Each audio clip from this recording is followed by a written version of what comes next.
Hello student, आज हम करेंगे एनसीईआरटी हिंदी है जिसके हम स्टिच भाग 1 है उसको कंप्लीट कर चुके हैं। आज हम स्टिच भाग 2 है उसको शुरू करेंगे। पहले हम गद्य खंड पढ़ेंगे, उसके बाद हम क्या है काव्य खंड को पढ़ेंगे। चलिए फिर शुरू करते हैं आज की जो क्लास है उसको। देखिए यहाँ पर ये कथन लिखा हुआ है हमारा एनसीईआरटी में। आधुनिक काल में गद्य का आविर्भाव सबसे प्रधान साहित्यिक घटना है। ये कथन रामचंद्र शुक्ल का है और ये बहुत सी परीक्षाओं में पूछा जा चुका है, इसलिए आपको अच्छे से याद होना चाहिए। आधुनिक काल में गद्य का आविर्भाव सबसे प्रधान साहित्यिक घटना किसने माना है? रामचंद्र शुक्ल ने माना है। ये पीछे जो EMRS का एग्ज़ाम हुआ था उसमें पूछा गया था। आगे है, विद्यार्थी अपने नियत अध्ययन को पूरा कर लेने के बाद जो समय बचा सके उसे अपने देश तथा धर्म के इतिहास, अपने पूर्वजों के चरित्र, अपने देश की विगत और वर्तमान अवस्था, दूसरे देशों के इतिहास, समाचार पत्र पत्रिकाओं को पढ़ने और विचारने में लगाए। अपने अध्ययन को हानि न पहुंचाकर समय मिले तो सभा समाजों में विद्वानों के व्याख्यानों को भी सुने। ये कथन मदन मोहन मालवीय का है। आगे है, जो काम अपना उद्देश्य आप होते हैं और अपने से बाहर कोई स्वार्थ नहीं रखते उन्हें खेल कहते हैं। अध्यापक का काम अक्सर अपना इनाम आप होता है। वह बच्चों की भांति जिंदगी जीता हुआ बच्चों के साथ एकाकार हो जाता है। एक अच्छे नाटककार या इतिहासकार की भांति वह एक छोटी सी बात से, एक साधारण सी क्रिया से, चेहरे के रंग से, आँखों को देखकर पूरे आदमी की वास्तविकता का पता लगा लेता है।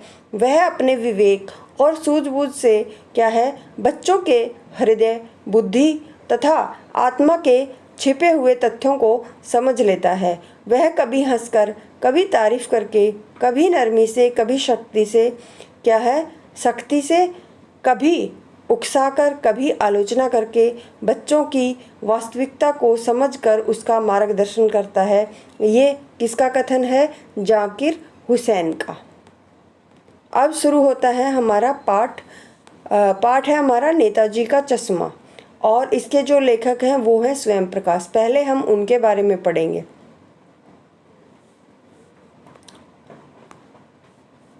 स्वयं प्रकाश का जन्म सन 1947 में इंदौर मध्य प्रदेश में हुआ। मैकेनिकल इंजीनियरिंग की पढ़ाई करके एक औद्योगिक प्रतिष्ठान में सरकारी नौकरी करने वाले स्वयं प्रकाश का बचपन और नौकरी का बड़ा हिस्सा राजस्थान में बीता। फिलहाल स्वैच्छिक सेवानिवृत्ति के बाद वे भोपाल में रहते हैं। वसुधा पत्रिका के संपादन से जुड़े कौन? स्वयं प्रकाश। कौन सी पत्रिका? ये पत्र पत्रिकाएं हमारे लिए मोस्ट इम्पोर्टेंट है, तो वसुधा। 8वें दशक में उभरे स्वयं प्रकाश आज समकालीन कहानी के महत्वपूर्ण हस्ताक्षर हैं। उनके 13 कहानी संग्रह प्रकाशित हो चुके हैं, जिनमें से सूरज कब मिलेगा, आएंगे अच्छे दिन भी, आदमी जात का आदमी और संधान ये उल्लेखनीय हैं। मोस्ट इम्पोर्टेंट रचनाएं हैं जो हमारी एनसीईआरटी में हैं, ये आपको अच्छे से याद कर लेनी है। सूरज कब निकलेगा, आएंगे अच्छे दिन, आदमी जात का आदमी और संधान ये किसकी हैं? स्वयं प्रकाश की क्या हैं? रचनाएं हैं। उनके बीच में विनय और ईंधन उपन्यास चर्चित हुए। बीच में विनय और ईंधन ये दो क्या हैं? उपन्यास हैं स्वयं प्रकाश जी के। आगे है, उन्हें पहल सम्मान, बनमाली पुरस्कार, राजस्थान साहित्य अकादमी पुरस्कार आदि पुरस्कारों से क्या है पुरस्कृत किया गया है। मध्यम वर्गीय जीवन के कुशल चितेरे स्वयं प्रकाश की कहानियों में वर्ग शोषण के विरुद्ध चेतना है, तो हमारे सामाजिक जीवन में जाति, संप्रदाय और लिंग के आधार पर हो रहे भेदभाव के खिलाफ प्रतिकार का स्वर भी है। रोचक किस्सागोई शैली में लिखी गई उनकी कहानियाँ हिंदी की वाचिक परंपरा को समृद्ध करती हैं। अब इस पाठ में क्या दे रखा है? चारों ओर सीमाओं से घिरे हुए भूभाग का नाम ही देश नहीं होता। देश बनता है उसमें रहने वाले क्या है सभी नागरिकों, नदियों, पहाड़ों, पेड़ पौधों, वनस्पतियों और पशु पक्षियों से इन सबसे प्रेम करने तथा इनकी समृद्धि के लिए प्रयास करने का नाम ही क्या है? देशभक्ति है। नेताजी का चश्मा कहानी कैप्टन चश्मे वाले के माध्यम से क्या है? देश के करोड़ों नागरिकों के योगदान को रेखांकित करती है, जो इस देश के निर्माण में क्या है? अपने अपने तरीके से सहयोग करते हैं। कहानी यह कहती है कि बड़े ही नहीं, बच्चे भी क्या है? इसमें शामिल हैं। तो ये हमारी कहानी के बारे में है। चलिए पढ़ते हैं। ये हमारी कहानी है, इसकी विधा भी आपको याद रखनी है। नेताजी का चश्मा क्या है? एक कहानी है। देखिए, सार की बजाय अगर हम पूरा पढ़े तो अच्छा है, तो इसलिए मैं क्या है, स्पीच भाग 2 को पूरा ही करवाऊंगी। इससे हमारा क्या है, अच्छे से समझ में आ जाता है। एक बार डिटेल में किसी चैप्टर को हम पढ़ लेते हैं तो फिर हमें दोबारा पढ़ने की क्या है, ज़रूरत नहीं होती। और सार में तो सार ही होता है, तो इसलिए हम क्या है, डिटेल में ही एनसीईआरटी को पढ़ेंगे, जिससे क्या है, हमारा कोई भी प्रश्न गलत ना हो। चलिए फिर शुरू करते हैं। आज की जो कहानी है, नेताजी का चश्मा। हालदार साहब को हर 15वें दिन कंपनी के काम के सिलसिले में उस कस्बे से गुजरना पड़ता था। कस्बा बहुत बड़ा नहीं था जिसे क्या है, पक्का मकान कहा जा सके, वैसे कुछ ही मकान, और जिसे बाजार कहा जा सके वैसा एक ही बाजार था। कस्बे में एक लड़कों का स्कूल, एक लड़कियों का स्कूल, एक सीमेंट का छोटा सा कारखाना था, 2 ओपन एयर सिनेमा घर और एक ठो क्या है, नगरपालिका भी थी। नगरपालिका थी तो कुछ न कुछ करती भी रहती थी। कभी कोई सड़क पक्की करवा दी, कभी कुछ पेशाब घर बनवा दिए, कभी कबूतरों की छतरी बनवा दी, तो कभी कवि सम्मेलन करवा दिया। इसी नगरपालिका के किसी उत्साही बोर्ड या फिर प्रशासनिक अधिकारी ने एक बार शहर के क्या है, मुख्य बाजार के मुख्य चौराहे पर क्या है, नेताजी सुभाष चंद्र बोस की एक संगमरमर की प्रतिमा क्या है, लगवा दी। तो देखिए, ये पूछा जा सकता है कि सुभाष चंद्र बोस की जो प्रतिमा थी नेताजी का चश्मा में, वो किस चीज़ की थी? तो वो संगमरमर की थी। तो इस तरह से आपको क्या है, पूरे पाठ को पढ़ना है। यह कहानी उसी प्रतिमा के बारे में है, बल्कि उसके भी एक छोटे से हिस्से के बारे में है। पूरी बात तो अब पता नहीं, लेकिन लगता है कि देश के अच्छे मूर्तिकारों की जानकारी नहीं होने और अच्छी मूर्ति की लागत, अनुमान और उपलब्ध क्या है, बजट से कहीं बहुत ज़्यादा होने के कारण काफ़ी समय क्या है, ऊहा पो और चिट्ठी पत्री में बर्बाद हुआ होगा। और बोर्ड की शासन अवधि क्या है, बोर्ड की जो शासन अवधि है वो समाप्त होने की घड़ियों में किसी स्थानीय कलाकार को ही अवसर देने का निर्णय किया गया होगा। और अंत में कस्बे के इकलौते हाई स्कूल के इकलौते ड्राइंग मास्टर, मान लीजिए मोतीलाल ही थे। कौन थे? मोतीलाल। पूछ लिया जाएगा कि जो ड्राइंग मास्टर थे उसका नाम क्या था, तो मोतीलाल याद रखना है आपको। को ही यह काम क्या है, सौंप दिया गया होगा, जो महीने भर में क्या है, मूर्ति बनाकर पटक देने का विश्वास दिला रहे थे। जैसा कि कहा जा चुका है कि मूर्ति संगमरमर की थी। टोपी की नोक से कोट के दूसरे बटन तक कोई 2 फुट ऊंची, कितनी? 2 फुट ऊंची, जिसे कहते हैं बस्ट, और सुंदर थी। नेताजी सुंदर लग रहे थे, कुछ मासूम और क्या है, कमसीन। फौजी वर्दी में, कैसे? फौजी वर्दी में मूर्ति को देखते ही दिल्ली चलो और तुम मुझे खून दो वगैरह क्या है, याद आ रहे थे। यानी उस मूर्ति को देख के वो जो उन्होंने नारे दिए थे, दिल्ली चलो तुम मुझे खून दो, मैं तुम्हें आज़ादी दूंगा, वो नारे क्या है, याद आ रहे थे। इस दृष्टि से यह सफल और सराहनीय प्रयास था। केवल एक चीज़ की कसर थी जो देखते ही क्या है, खटकती थी। नेताजी की आंखों पर चश्मा नहीं था। यानी चश्मा तो था लेकिन संगमरमर का नहीं था। एक सामान्य और सचमुच के चश्मे का चौड़ा काला फ्रेम मूर्ति को पहना दिया गया था। हालदार साहब जब पहली बार इस कस्बे से गुजरे तो चौराहे पर पान खाने रुके। तभी उन्होंने इसे लक्षित किया और उनके चेहरे पर एक क्या है, कौतूहल भरी मुस्कान फैल गई। वाह भाई, यह आइडिया भी ठीक है। मूर्ति पत्थर की और लेकिन चश्मा रियल। जीप कस्बा क्या है छोड़कर आगे बढ़ गई। तब भी हवलदार साहब इस मूर्ति के बारे में क्या है सोचते रहे और अंत में इस निष्कर्ष पर पहुँचे कि कुल मिलाकर कस्बे के नागरिकों का यह प्रयास सराहनीय ही कहा जाना चाहिए। महत्व मूर्ति के रंग रूप या कद का नहीं है, उस भावना का है, वरना तो देश भक्ति की भी क्या है आजकल मजाक की चीज़ ही होती जा रही है। दूसरी बार जब हवलदार साहब उधर से गुजरे तो उन्हें मूर्ति में कुछ अंतर दिखाई दिया। ध्यान से देखा तो पाया कि क्या है चश्मा दूसरा है।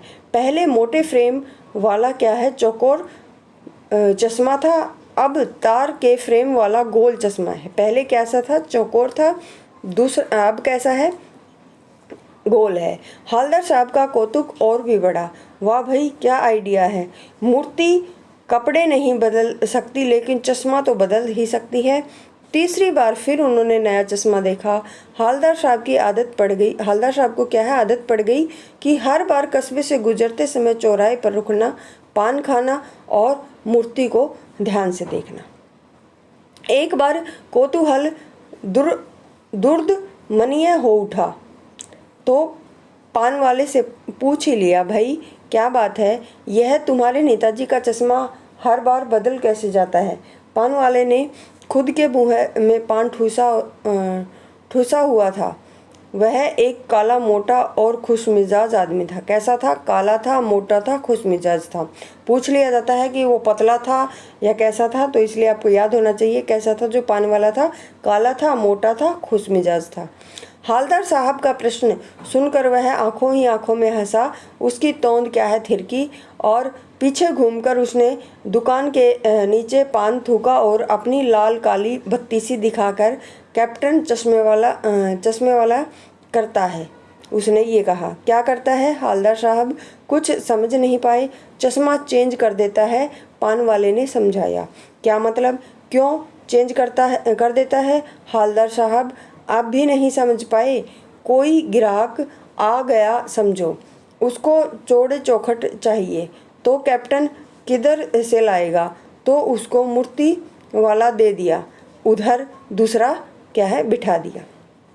यानी वो क्या करता है अपना दिखाने के लिए वो लगा देता है, अगर किसी ने वो मांग लिया तो वो उतार के दे देता है और उसके ऊपर क्या है मूर्ति के ऊपर दूसरा जो है चश्मा लगा देता है। अब हवलदार साहब को बात कुछ समझ में आई।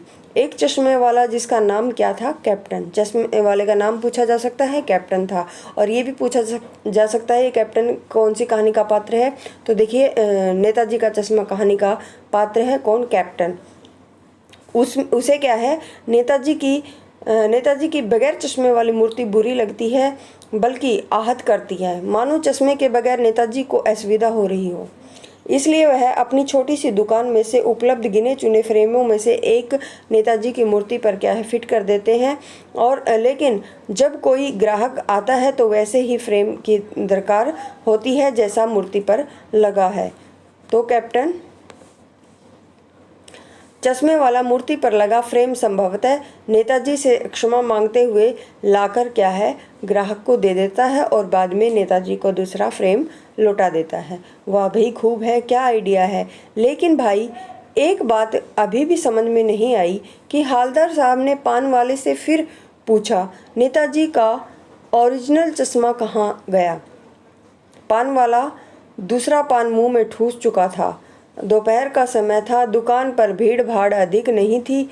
वह फिर आंखों ही आंखों में हंसा और तौन थिरकी, कत्थे की डंडी फेंक पीछे मुड़ उसने क्या है नीचे पीक थूक दिया और मुस्कुराता हुआ बोला, मास्टर बनाना भूल गया।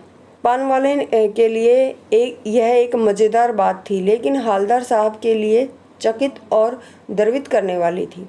यानी वह ठीक ही सोच रहे थे कि मूर्ति के नीचे लिखा मूर्तिकार मास्टर मोतीलाल वाकई कस्बे का अध्यापक था। बेचारे ने महीने भर में मूर्ति बनाकर पटक देने का जो वादा किया होगा बना भी ली होगी, लेकिन पत्थर से क्या है पारदर्शी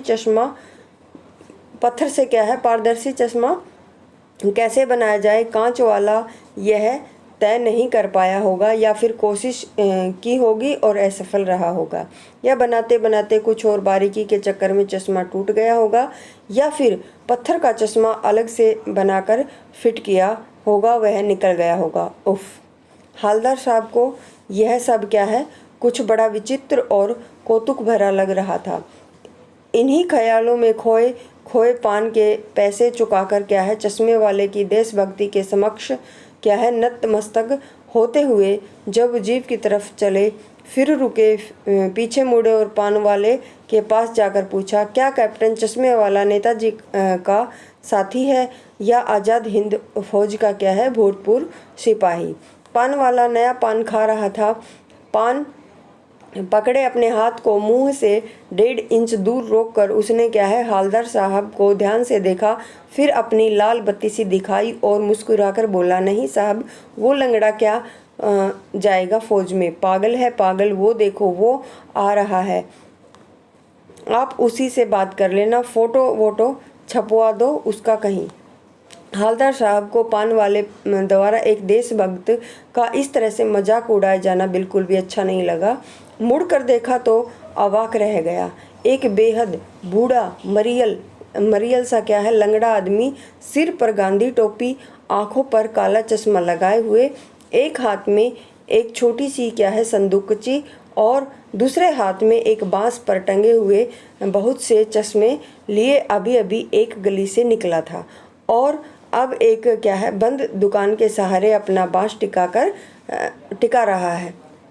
तो इस बेचारे की जो दुकान भी नहीं है, फेरी लगाता फिरता है। हालदार साहब चक्कर में पड़ गया। पूछना चाहते थे कि इसे कैप्टन क्यों कहते हैं, क्या यही उसका वास्तविक नाम है, लेकिन पान वाले ने साफ बता दिया था कि अब वह इस बारे में और कोई बात करने को तैयार नहीं है। ड्राइवर भी बेचैन हो रहा था, काम भी था। हालदार साहब जीप में बैठकर चले गए। 2 साल तक हालदार साहब अपने काम के सिलसिले में उस कस्बे से गुजरते रहे और नेताजी की मूर्ति पर बदलते हुए चश्मों को देखते रहे। कभी गोल चश्मा, कभी चौकोर, कभी लाल, कभी काला, कभी धूप का चश्मा, कभी क्या है बड़े कांच वालों का गोगो चश्मा, पर कोई न कोई चश्मा होता जरूर था। उस पर धूल भरी यात्रा में क्या है हालदार साहब को कौतुक और प्रफुल्लता के कुछ अक्षण देने के लिए फिर एक बार ऐसा हुआ कि मूर्ति के चेहरे पर कोई भी कैसा भी चश्मा नहीं था। उस दिन पान की दुकान भी बंद थी, चौराहे की अधिकांश दुकानें बंद थी। अगली बार भी क्या है मूर्ति की आंखों पर चश्मा नहीं था। फिर क्या है हालदार साहब ने पान खाया और धीरे से पान वाले से पूछा, क्यों भाई, क्या बात है, आज तुम्हारे नेताजी की आंखों पर चश्मा नहीं है? पान वाला उदास हो गया। उसने क्या है पीछे मुड़कर मुंह का पान नीचे थूका और सिर झुकाकर अपनी धोती के सिरे से क्या है अपनी आंखें पोंछते हुए बोला, साहब कैप्टन मर गया। और कुछ नहीं पूछ पाए हालदार साहब। कुछ पल के लिए चुप रहे, फिर पान के पैसे चुकाकर जीप में आ बैठे और रवाना हो गए। बार बार सोचते क्या होगा उस कौम का जो अपने देश की खातिर घर गृहस्थी, जवानी, जिंदगी सब कुछ क्या है होम देने पर भी क्या है हंसती है और अपने लिए बिकने के मौके ढूंढती है। दुखी हो गए। 15 दिन क्या है बाद फिर उसी कस्बे से गुजरे। में घुसने से पहले ही ख्याल आया था कि कस्बे की हृदय स्थली में सुभाष की प्रतिमा अवश्य ही क्या है प्रतिष्ठापित होगी, लेकिन सुभाष की आंखों पर चश्मा नहीं होगा क्योंकि मास्टर बनाना भूल गया और कैप्टन मर गया। सोचा आज वहाँ रुकेंगे नहीं, पान भी नहीं खाएंगे, मूर्ति की तरफ देखेंगे भी नहीं, सीधे निकल जाएंगे। ड्राइवर से कह दिया चौराहे पर रुकना नहीं, आज बहुत काम है, पान आगे कहीं खा लेंगे। लेकिन आदत से मजबूर आंखें चौराहा आते ही क्या है मूर्ति की तरफ उठ गई। कुछ ऐसा देखा कि चीखे रोको जीप स्पीड में थी तो ड्राइवर ने जोर से ब्रेक मारे। फिर क्या है, रास्ता चलते लोग देखने लगे, जीप रुकते हवलदार साहब जीप से कूद कर तेज कदमों से मूर्ति की तरफ लपके और उसके ठीक सामने जाकर अटेंशन में खड़े हो गए। मूर्ति की आंखों पर सरकंडे से बना छोटा सा चश्मा रखा हुआ था, जैसा बच्चे बना लेते हैं। हवलदार साहब भावुक हो गए। इतनी सी बात पर उनकी आंखें क्या है, भर आई। तो ये था हमारा पाठ नेताजी का चश्मा। उम्मीद है आपको पसंद आया होगा और यहाँ से कोई भी प्रश्न बनेगा तो आप आसानी से निकाल लेंगे। तो आज की क्लास में इतना ही, बाकी हम आगे करेंगे। धन्यवाद।